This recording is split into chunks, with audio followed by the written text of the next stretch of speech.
Saudi Arabia will make peace with Israel. The only missing part is the when.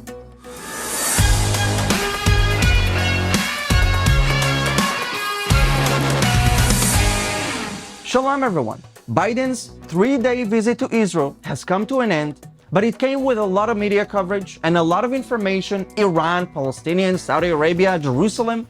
So let me make everything easier for you and conclude the important points. By the way, I just want to quickly remind you to please subscribe to my YouTube channel. Just click that button. It's literally zero effort for you, and it would mean the world to me. Thank you very much. The most important topic that everyone in Israel is talking about is, of course, Saudi Arabia. Because for the first time in history, Saudi Arabia announces that it will open its airspace to Israeli airlines, making it a lot easier for Israelis to travel to India, Australia, and Asia in general. By the way, I don't think Biden helped to make this happen, because relations between Israel and Saudi Arabia were happening for a long time under the radar during Netanyahu's administration, who, according to foreign reports, even met with Crown Prince Mohammed bin Salman in the past.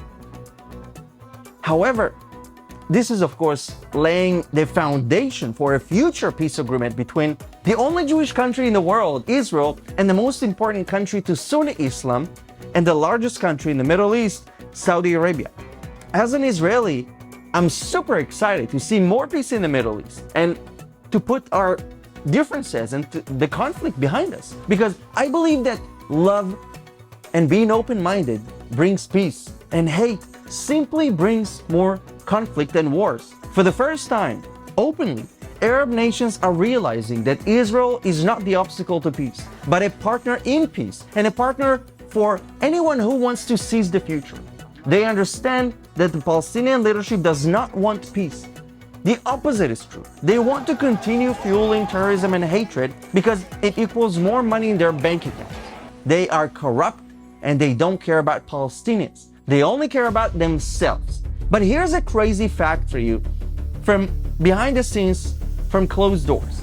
The Palestinian Authority, listen carefully, has requested the Saudi kingdom multiple times to send their President Mahmoud Abbas to Saudi Arabia to meet with the Crown Prince, the most powerful man in Saudi Arabia, before the US President Joe Biden comes to the Middle East.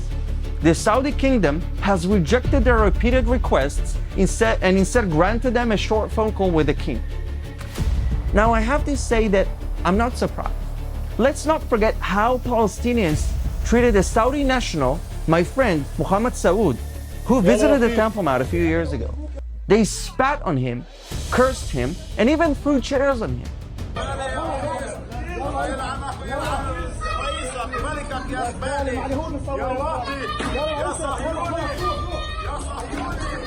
And that's, of course, after Saudi Arabia supported the Palestinian Authority financially with money for many years. This is how they thank them. Their true colors are exposed. Because if you want to make peace, make peace. You don't just fight with everyone that comes your way. But you need to understand why we Israelis are so excited. Because this Israel-Saudi breakthrough is a true change in the Middle East. That the Palestinians no longer have a veto on Israel having relations with Arab countries in the Middle East. They say if the Palestinians want to stay in the past, let them. We want to solve the Israeli-Palestinian conflict. Of course, we want both peoples to live in peace. But if they want to stay in the past, let them.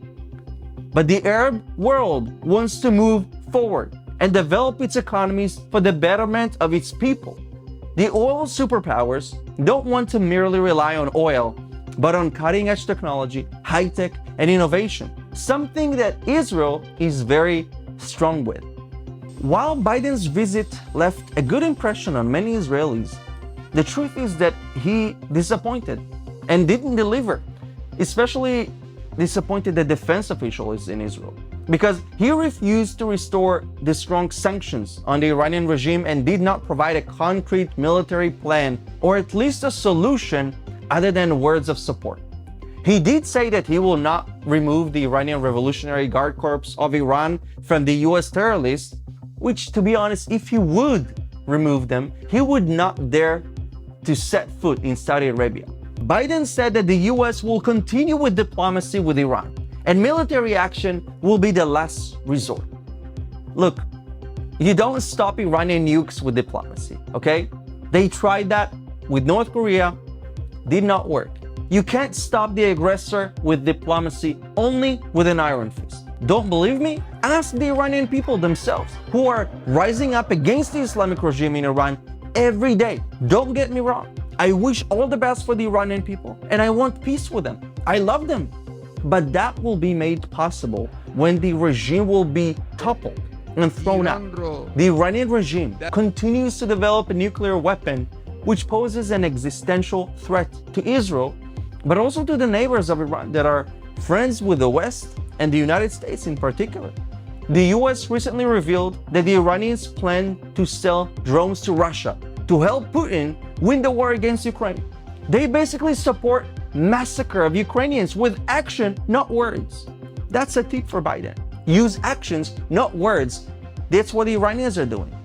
While we are seeing peace being built in the Middle East, Iran is continuing to destroy peace and threaten both Arabs, Israelis, and Iranians, basically anyone who opposes a radical Shia Islamic regime. So while we respect our American guest in our region, we are worried that he doesn't read the map correctly. And as for Jerusalem, Biden visited the Palestinian hospital, Augusta Victoria, in East Jerusalem, which is part of the capital of Israel. But his team refused to allow Israeli officials to join the visit. President Trump recognized Jerusalem as the eternal, undivided, united capital of Israel and moved the embassy there. And now Biden is de facto reversing this action and giving legitimacy to future claims for the Palestinians to make East Jerusalem the capital of Palestine. One thing is for sure, we will not allow this to happen. Dividing Jerusalem will divide Israel.